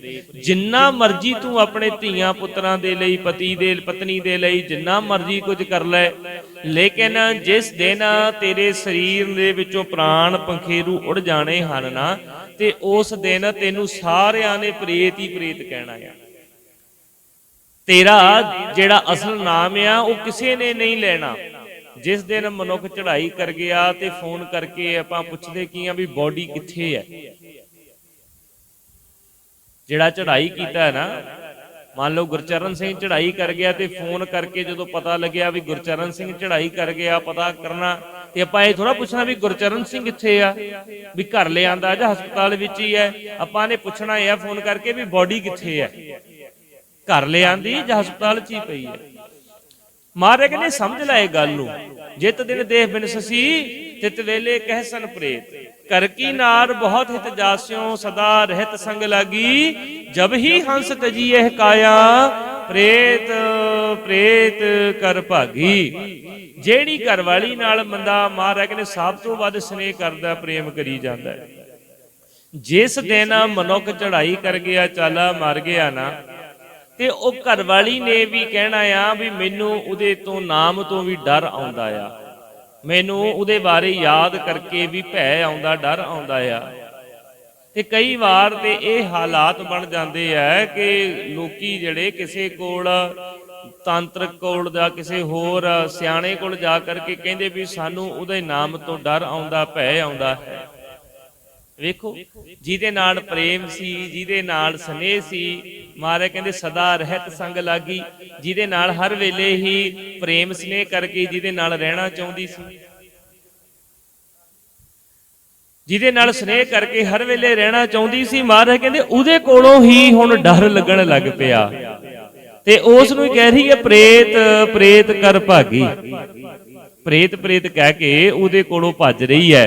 ਤੇ ਇਸ ਦੇ ਰਾਹੀਂ ਸਤਿਗੁਰੂ ਮਹਾਰਾਜ ਸਾਡੇ ਭਰਮ ਨੂੰ ਤੋੜਨਾ ਚਾਹੁੰਦੇ, ਦੱਸਣਾ ਚਾਹੁੰਦੇ ਨੇ, ਮਹਾਰਾਜ ਸਮਝਾਉਣਾ ਚਾਹੁੰਦੇ ਕਿ ਬਈ ਸਮਝ ਲੈ ਜ਼ਿੰਦਗੀ ਦੇ ਵਿੱਚ ਕਿ ਤੇਰਾ ਕੱਖ ਵੀ ਨਹੀਂ ਹੈ, ਸਿਰਫ ਸਾਡੇ ਸਰੀਰ ਦੇ ਰਿਸ਼ਤੇ ਨੇ। ਇਹ ਅੰਦਰ ਰੂਹ ਦਾ ਰਿਸ਼ਤਾ ਸਿਰਫ ਸਾਡਾ ਗੁਰੂ ਦੇ ਨਾਲ ਆ। ਜਿੰਨਾ ਚਿਰ ਸਰੀਰ ਹੈ ਤੇ ਰਿਸ਼ਤੇ ਕਾਇਮ ਨੇ, ਤੇ ਜਿਸ ਦਿਨ ਸਰੀਰ ਖਤਮ ਹੋ ਗਿਆ ਸਾਰੇ ਰਿਸ਼ਤੇ ਨਾਤੇ ਉਸੇ ਵੇਲੇ ਟੁੱਟ ਜਾਣੇ ਹਨ, ਉਸੇ ਵੇਲੇ ਖਤਮ ਹੋ ਜਾਣੇ ਨੇ। ਤੇ ਆਪਾਂ ਅਰਦਾਸ ਕਰ ਦੇਵਾਂਗੇ ਕਿ ਚੜ੍ਹਦੀ ਕਲਾ ਦੀ ਚਲੋ ਮਹਾਰਾਜ ਆਪਣੇ ਚਰਨਾਂ ਵਿੱਚ ਨਿਵਾਸ ਬਖਸ਼ਿਸ਼ ਕਰੇ, ਲੇਕਿਨ ਮੁੜ ਕੇ ਹੁਣ ਸਾਡੇ ਵੱਲ ਨੂੰ ਨਾ ਆਵੇ, ਉਹਦਾ ਸਾਡੇ ਨਾਲੋਂ ਕਨੈਕਸ਼ਨ ਤੋੜ ਦਿੱਤਾ ਜਾਵੇ, ਟੁੱਟ ਜਾਵੇ। ਜਦੋਂ ਸੰਸਕਾਰ ਤੇ ਜਾਓ ਤੇ ਵੇਖਦੇ ਆ ਨਾ ਕਿ ਉਹ ਇੱਕ ਡੱਕਾ ਜਿਹਾ ਲਿਆ ਕੇ ਦਿੰਦੇ ਤੇ ਇਹਨੂੰ ਕਹਿੰਦੇ ਤੋੜ ਕੇ ਅਗਰ ਵਿੱਚ ਪਾ ਕੇ ਸੁੱਟ ਦੋ। ਤੇ ਡੱਕਾ ਤੋੜਨ ਦਾ ਅਰਥ ਇਹ ਹੁੰਦਾ ਕਿ ਅੱਜ ਤੋਂ ਬਾਅਦ ਸਾਡੀ ਤੇਰੀ ਯਾਰੀ ਦੋਸਤੀ ਮਿੱਤਰਤਾ ਟੁੱਟ ਗਈ ਹੈ। ਇੱਥੇ ਤੱਕ ਸੀ, ਤੈਨੂੰ ਇੱਥੇ ਤੱਕ ਲਿਆ ਕਰਕੇ ਅੰਤਮ ਸੇਜਾ ਤੇ ਬਿਠਾ ਕਰਕੇ ਅਗਨੀ ਦੇ ਹਵਾਲੇ ਕਰ ਦਿੱਤਾ ਤੇ ਹੁਣ ਸਾਡਾ ਤੇਰਾ ਰਿਸ਼ਤਾ ਖਤਮ ਹੋ ਗਿਆ ਹੈ ਜੀ। ਪਕੜ ਚਲਾਇਨ ਦੂਤ ਜਮ ਕਿਸੇ ਨਾ ਦੇਨੀ ਭੇਤ। ਤੇ ਅਗੀ ਗੱਲ ਮਹਾਰਾਜ ਸਾਹਿਬ ਕਹਿੰਦੇ ਬੜੀ ਸੋਹਣੀ ਹੈ ਕਿ ਸੰਸਾਰ ਦੇ ਵਿੱਚ ਇਹ ਗੱਲ ਕਿ ਪਰਮੇਸ਼ਰ ਵਾਹਿਗੁਰੂ ਜੀ ਦੇ ਘਰ ਦੀ ਇਹ ਖੇਡ ਨੂੰ ਕੋਈ ਸਮਝ ਨਹੀਂ ਸਕਿਆ ਕਿ ਜਿਸ ਵੇਲੇ ਮਨੁੱਖ ਚੜ੍ਹਾਈ ਕਰ ਗਿਆ, ਖਤਮ ਹੋ ਗਿਆ, ਤੇ ਇਹਨੂੰ ਲੈ ਕੇ ਕਿੱਥੇ ਗਏ ਨੇ। ਇੱਥੇ ਤੱਕ ਦਾ ਤੇ ਸਾਨੂੰ ਪਤਾ ਆ ਕਿ ਮਨੁੱਖ ਜੰਮਿਆ ਸੀ, ਪੜ੍ਹਿਆ ਲਿਖਿਆ, ਵੱਡਾ ਹੋਇਆ, ਵਿਆਹ ਹੋਇਆ, ਕੰਮਕਾਰ ਤੇ ਗਿਆ, ਬੱਚੇ ਹੋਏ, ਬੱਚਿਆਂ ਦੇ ਵਿਆਹ ਕੀਤੇ, ਇਹ ਗੱਲ ਸਾਨੂੰ ਸਭ ਨੂੰ ਪਤਾ ਆ। ਅੱਜ ਕੱਲ ਤੇ ਬੜਾ ਸੌਖਾ ਆ, ਮੋਬਾਈਲ ਦੇ ਉੱਤੇ ਕਿਸੇ ਨੂੰ ਫੋਨ ਕਰਕੇ ਪਤਾ ਕਰ ਲਓ ਕਿੱਥੇ ਹੈ। ਪਹਿਲਾਂ ਚਿੱਠੀਆਂ ਭੇਜਦੇ ਸੀ, ਸੰਦੇਸ਼ੇ ਭੇਜਦੇ ਸੀ ਵੀ ਕਿੱਥੇ ਆ, ਲੇਕਿਨ ਜਿਸ ਦਿਨ ਪ੍ਰਾਣ ਪੰਖੇਰੂ ਉੜ ਗਏ ਉੱਥੇ ਕੋਈ ਚਿੱਠੀ ਨਹੀਂ ਪਹੁੰਚਣੀ, ਕੋਈ ਮੋਬਾਈਲ ਦਾ ਸਿਗਨਲ ਨਹੀਂ ਆਉਣਾ, ਕਿੱਥੇ ਲੈ ਕੇ ਚਲੇ ਗਏ। ਪ੍ਰਾਣੀਆਂ ਨੂੰ ਇਹ ਨਹੀਂ ਪਤਾ ਕਿ ਕਿੱਥੇ ਚਲਾ ਗਿਆ, ਤੇ ਪ੍ਰਾਣੀ ਨੂੰ ਇਹ ਨਹੀਂ ਪਤਾ ਕਿ ਮੈਂ ਕਿੱਥੋਂ ਆਇਆ ਹਾਂ। ਉਹਦਾ ਨਵੇਂ ਘਰੇ ਜਨਮ ਹੋ ਗਿਆ, ਨਵੀਂ ਥਾਂ ਤੇ ਚਲਾ ਗਿਆ, ਉਹਦਾ ਪ੍ਰਾਣੀਆਂ ਨਾਲੋਂ ਸੰਬੰਧ ਟੁੱਟ ਗਿਆ ਹੈ।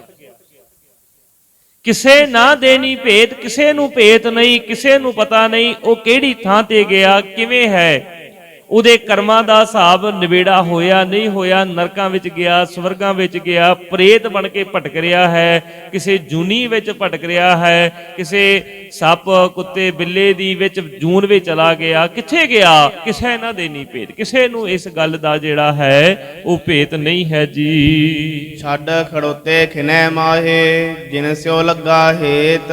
ਜਿਨ੍ਹਾਂ ਦੇ ਨਾਲ ਹੇਤ ਸੀ, ਜਿਨ੍ਹਾਂ ਦੇ ਨਾਲ ਪ੍ਰੇਮ ਸੀ, ਇੱਕ ਖਿੰਡ ਦੇ ਵਿੱਚ ਛੱਡ ਕੇ ਪਰੇ ਖੜੇ ਹੋ ਜਾਂਦੇ ਨੇ। ਕਿਸੇ ਨੇ ਯਾਦ ਨਹੀਂ ਕਰਨਾ, ਕਿਸੇ ਨੇ ਚੇਤੇ ਨਹੀਂ ਕਰਨਾ, ਤੇ ਬਸ ਇਉਂ ਕਹਿੰਦੇ ਵੀ ਛੇਤੀ ਕਰੋ, ਜਿੰਨੀ ਜਲਦੀ ਹੋ ਸਕਦਾ ਵੀ ਆਪਾਂ ਸੰਸਕਾਰ ਕਰ ਦਈਏ। ਰੇ ਬੋਰੇ ਤੋਹੇ ਘੜੀ ਨਾ ਰੱਖਿਆ ਕੋਈ, ਇੱਕ ਘੜੀ ਦੇ ਲਈ ਵੀ ਤੈਨੂੰ ਆਪਣੇ ਘਰੇ ਫਾਲਤੂ ਨਹੀਂ ਰੱਖਣਾ।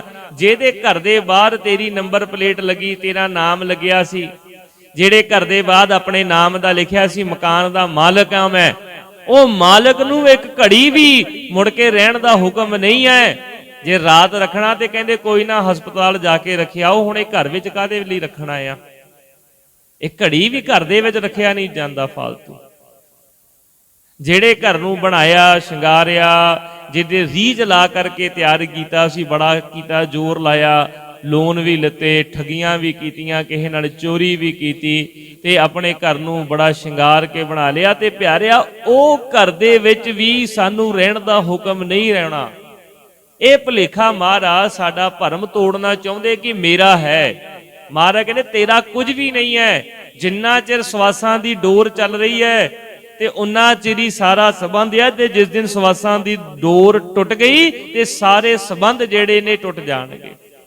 ਛੱਡ ਖੜੋਤੇ ਖਿਨੇ ਮਾਹੇ, ਇੱਕ ਖਿੰਡ ਦੇ ਵਿੱਚ ਸਾਰਿਆਂ ਨੇ ਛੱਡ ਕੇ ਪਰੇ ਹੋ ਜਾਣਾ ਹੈ। ਜਿਨ ਸਿਓ ਲਗਾ ਹੇਤ, ਜਿਨ੍ਹਾਂ ਨਾਲ ਹੇਤ ਭਾਵ ਪ੍ਰੇਮ ਲਾਇਆ ਸੀ। ਹੱਥ ਮਰੋੜੈ ਤਨ ਕਪੇ ਸਿਆਹੋ ਹੋਆ ਸੇਤ। ਹਾਂ, ਮਹਾਰਾਜ ਕਹਿੰਦੇ ਤੇਰੀ ਇਹ ਵੀ ਸਮਝ ਲਈ, ਤੇ ਜਿਹੜੇ ਪ੍ਰਾਣ ਤੇਰੇ ਨਾ ਇਹ ਸੌਖੇ ਨਹੀਂ ਨਿਕਲਣ ਵਾਲੇ, ਬੜੇ ਔਖੇ ਨਿਕਲਦੇ ਨੇ। ਹੱਥ ਮਰੋੜੈ ਤਨ ਕਪੈ। ਆਪਾਂ ਵੇਖਦੇ, ਕਦੀ ਵੇਖਿਆ ਹੋਵੇ ਨਾ ਕਿਸੇ ਨੇ, ਜੇ ਕਿਤੇ ਪ੍ਰਾਣੀ ਜਦੋਂ ਮਨੁੱਖ ਚੜ੍ਹਾਈ ਕਰਦਾ ਹੈ, ਮਰਦਾ ਹੈ, ਖਤਮ ਹੁੰਦਾ ਹੈ, ਤੇ ਆਪਾਂ ਕਹਿੰਦੇ ਵੀ ਹੱਥ ਮੁੜ ਗਏ ਉਹਦੇ। ਸਰੀਰ ਦਾ ਜਿਹੜਾ ਰੰਗ ਸੀ ਉਹ ਚਿੱਟਾ ਹੋ ਜਾਂਦਾ ਹੈ, ਕਿਉਂਕਿ ਖੂਨ ਜਿਹੜਾ ਸੀ, ਖੂਨ ਕਰਕੇ ਆਪਣਾ ਰੰਗ ਲਾ ਲਿਆ। ਤੇ ਜਦੋਂ ਖੂਨ ਪਾਣੀ ਬਣ ਗਿਆ ਤੇ ਉਹ ਖੂਨ ਨੇ ਫਿਰ ਰੰਗ ਨੂੰ ਚਿੱਟਾ ਕਰ ਦੇਣਾ ਸਰੀਰ ਦੇ ਨੂੰ। ਇਹ ਕਿੱਡੀ ਵੱਡੀ ਪਰਮੇਸ਼ਰ ਨੇ ਆਪਣੀ ਖੇਡ ਰਚੀ ਬਣਾਇਆ ਹੋਇਆ, ਉਹ ਕਾਦਰ ਦੀ ਕੁਦਰਤ ਵੇਖੋ। ਕਿਤੇ ਇਹ ਲਹੂ ਦੁੱਧ ਬਣ ਜਾਂਦਾ ਹੈ ਬੱਚੇ ਨੂੰ ਪਿਲਾਉਣ ਦੇ ਲਈ, ਤੇ ਕਿਤੇ ਜਾ ਕੇ ਇਹ ਜਿਹੜਾ ਖੂਨ ਹੈ ਤੇ ਪਾਣੀ ਬਣ ਜਾਂਦਾ ਤੇ ਸਰੀਰ ਖਤਮ ਹੋ ਗਿਆ, ਮੁੱਕ ਗਿਆ। ਹੱਥ ਮਰੋੜਾ ਹੈ, ਤਨ ਕਪੈ, ਤਨ ਕੰਬਣ ਲੱਗ ਜਾਂਦਾ ਹੈ, ਇੱਕ ਵੇਰਾ ਰੰਗ ਕਾਲਾ ਪੈ ਜਾਂਦਾ ਆ, ਹੱਥ ਮੁੜ ਜਾਂਦੇ ਨੇ, ਕਿਉਂਕਿ ਇਹ ਜਿਹੜੇ ਸਰੀਰ ਦੇ ਵਿੱਚੋਂ ਜਾਨ ਨਿਕਲਦੀ ਹੈ ਸੌਖੀ ਨਹੀਂ ਨਿਕਲਦੀ। ਮਹਾਰਾਜ ਨੇ ਬਾਣੀ ਲਿਖਿਆ, ਦਰਜ ਕੀਤਾ ਸੱਚੇ ਪਾਤਸ਼ਾਹ ਜੀ ਨੇ, ਕਿ ਸਰੀਰ ਦੇ ਵਿੱਚੋਂ ਜਿਹੜੀ ਜਾਨ ਹੈ ਨਾ ਇਹ ਸੌਖੀ ਨਹੀਂ ਨਿਕਲਦੀ। ਜਿੰਦ ਨਿਮਾਣੀ ਕੱਢੀ ਐ ਹੱਡਾਂ ਕੂ ਕੜਕਾਏ, ਜਿੰਦ ਨਿਕਲਦੀ ਸਰੀਰ ਦੇ ਵਿੱਚੋਂ, ਹੱਡਾਂ ਦੇ ਕੜਾਕੇ ਬੋਲਦੇ ਨੇ। ਉਹ ਕਈ ਵੇਖੇ ਹੋਣ ਵਾਲੇ ਜਿਹੜੇ ਜ਼ਿਆਦਾ ਤਜਰਬੇਕਾਰ ਹੁੰਦੇ ਕਹਿੰਦੇ ਵੀ ਗਰਦਨ ਇਹਦੀ ਮੁੜ ਗਈ ਹੈ, ਨੱਕ ਵਿੰਗਾ ਹੋ ਗਿਆ, ਹੱਥ ਮੁੜ ਗਏ, ਪੈਰ ਮੁੜ ਗਏ, ਕਿਉਂਕਿ ਉਹਦੇ ਵਿੱਚੋਂ ਇਹ ਜਿਹੜੀ ਸਰੀਰ ਦੇ ਨਾਲ ਸਨੇਹ ਸੀ ਨਾ, ਅੰਦਰ ਜਿਹੜਾ ਆਤਮਾ ਸੀ, ਕਿੰਨਾ ਲੰਮਾ ਚਿਰ ਇਹਦੇ ਨਾਲ ਰਹੀ ਸੀ, ਉਹ ਨਿਕਲਣਾ ਨਹੀਂ ਚਾਹੁੰਦੀ। ਲੇਕਿਨ ਜਮਦੂਤ ਜਿਹੜੇ ਨੇ ਉਹ ਫਿਰ ਖਿੱਚ ਕੇ ਧੂ ਕੇ ਲੈ ਕੇ ਜਾਂਦੇ ਨੇ। ਬੜਾ ਜੋਰਾ ਰੌਲਾ ਪੈਂਦਾ ਆ, ਵੀਰਾ ਵੀਰਾ ਕਰ ਰਹੀ ਵੀਰ ਪਏ ਬਹਿਰਾਏ, ਵੀਰ ਚਲੇ ਘਰ ਆਪਣੇ ਬਹਿਨ ਬਿਰਹੋਂ ਜਲ ਜਾਏ। ਸਤਿਗੁਰੂ ਜੀ ਨੇ ਨਾ ਇਹ ਸ਼ਬਦ ਦੇ ਵਿੱਚ ਇਹ ਭੈਣ ਤੇ ਭਰਾ ਦਾ ਰਿਸ਼ਤਾ ਦੱਸਿਆ ਹੈ, ਤੇ ਜਿਹੜਾ ਸਰੀਰ ਤੇ ਆਤਮਾ ਹੈ ਨਾ, ਇਹਦਾ ਰਿਸ਼ਤਾ ਭੈਣ ਤੇ ਭਰਾ ਦਾ ਹੈ। ਸਰੀਰ ਜਿਹੜਾ ਆ ਭੈਣ ਹੈ, ਤੇ ਇਹਦੇ ਵਿੱਚ ਜਿਹੜਾ ਵੀਰਾ ਸਾਡਾ ਭਰਾ ਆ ਉਹ ਆਤਮਾ ਪਈ ਹੈ। ਵੀਰ ਚੱਲੇ ਘਰ ਆਪਣੇ, ਵੀਰੇ ਆਪਣੇ ਘਰ ਚਲੇ ਜਾਣਗੇ, ਇਹ ਆਤਮਾ ਨੇ ਆਪਣੇ ਦੇਸ਼ ਚਲੇ ਜਾਣਾ ਹੈ। ਬਹਿਨ ਬਿਰਹੋਂ ਜਲ ਜਾਏ, ਤੇ ਇਹ ਜਿਹੜੀ ਭੈਣ ਸੀ, ਇਹ ਸਰੀਰ ਸੀ, ਇਹ ਬਿਰਹੋਂ ਵਿਜੋਗ ਦੇ ਵਿੱਚ ਕਾਲੀ ਹੋ ਜਾਵੇਗੀ। ਤੇ ਬੜਾ ਵਿਛੋੜਾ ਜਦੋਂ ਹੁੰਦਾ ਆ, ਜਿਵੇਂ ਭੈਣ ਭਰਾ ਵਿਛੜਦੇ ਨਾ, ਜਦੋਂ ਡੋਲੀ ਵਿੱਚ ਤੁਰਨ ਲੱਗਦੀ ਹੈ ਤੇ ਭਰਾ ਜਿਹੜਾ ਨਾ ਉਹ ਰੋਂਦਾ ਆ, ਭੈਣ ਵੀ ਰੋਂਦੀ ਹੈ ਆਪਣੇ ਭਰਾ ਨੂੰ ਚੇਤੇ ਕਰਕੇ, ਮਾਂ ਪਿਓ ਨੂੰ ਚੇਤੇ ਕਰਕੇ।